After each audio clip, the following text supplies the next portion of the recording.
형사정책적 수단이 있어요. 보완처분이라고 해서 형사정책적 수단이 있는데 그 형사정책적 수단에 대해서 간단하게 설명하고 문제를 좀 보겠습니다. 뭐냐면 형벌은 아니에요. 우리가 그 형사 제재에 보면 형벌도 있고 그 다음에 형사정책적 제재 수단도 있는 거예요. 그런데 여기에 뭐가 있다?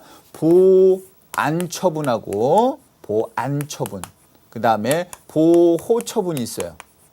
보호처분. 그 다음에 보안처분은 보호관찰이 있고 그 다음에 치료감호가 있어요. 치료감호.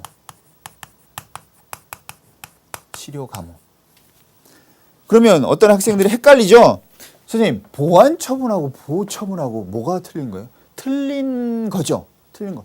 하지만 그 어떤 내용에서 보면 공통점도 많습니다.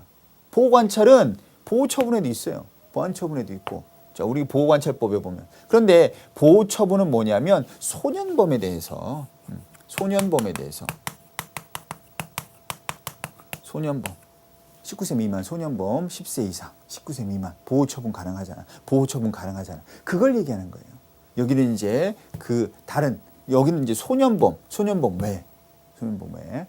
그러면 이제 우리가 보호관찰법에 보면 보호관찰이라는 것은 보호관찰소에서 이제 그 사람을 이제 관리 감독하는 거잖아요. 그 다음에 굳이 이 사람들에 대해서는 형벌을 부과할 필요가 없다든지 아니면 형벌과 함께 아니면 또 형벌이 끝나고 가석방이 된 이후에 아니면 집행유예를 할 때 굳이 그 형무소에 가두지 않고 교도소로 보내지 않아도 뭔가 이 사람들이 재발을 방지하고 그다음 재범을 방지하고 이 사람들이 사회에 적응할 수 있도록 어떤 형사 정책적인 수단을 만들어낸 거란 말이에요.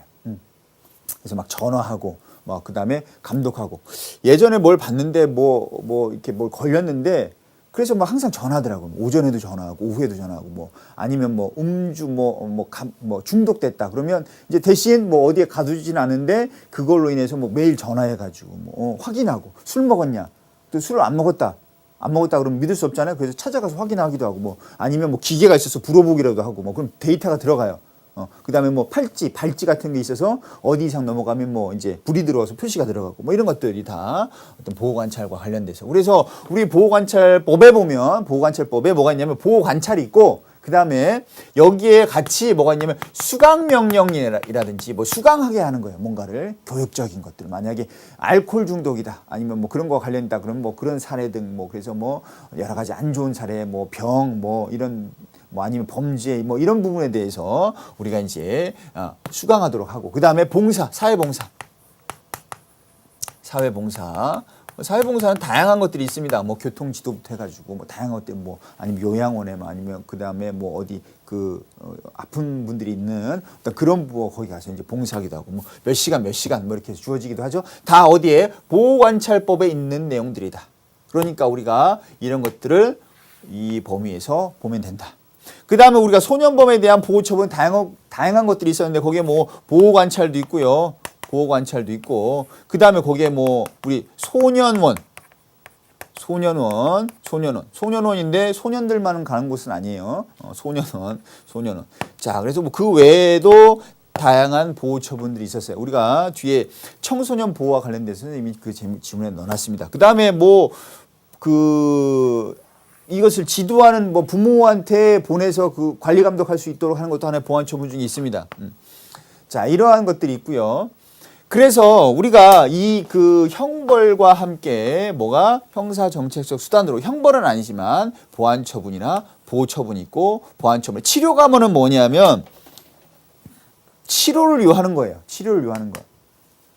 그러니까 뭐 마약 중독이라든지 뭐 알코올 중독으로 인해서 아니면 정신병으로 인해서 이 사람을 교도소에 가두는 것보다 뭔가 치료를 우선시하는 경우가 있잖아요. 만약 정신병으로 범죄를 저질렀으면 그 정신병을 치료하는 게 우선이죠. 중요한 거잖아.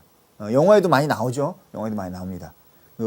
선생님이 얘기했던 거 예전에 얘기했던 거 그거 우리가 뭐 아이덴티티라는 영화였는데 다중인격자야. 그래가지고 이 사람이 사람을 죽이는데 자기가 죽인다는 생각을 못하는 거야. 그냥 영화 속이나 어떤 장면에서 내가 그 사람이다라고 생각하고 뭔가 행위를 하는 거야. 그냥 그런 어떤 치료감. 그래서 치료를 필요하는 거. 마약이라든지 이런 것들. 자, 그게 바로 치료 감호다. 그럼 우리가 이제 요 두 개만 좀 여러분이 구분할 필요가 있겠죠. 소년범에 대해서 하는 것이 보호 처분이라는 거 여러분 잊지 마시고 이 중에 또 여러분이 알고 있는 뭐 소년원이라든지 그다음에 뭐 보호 관찰 다 여기 포함되기도 한다.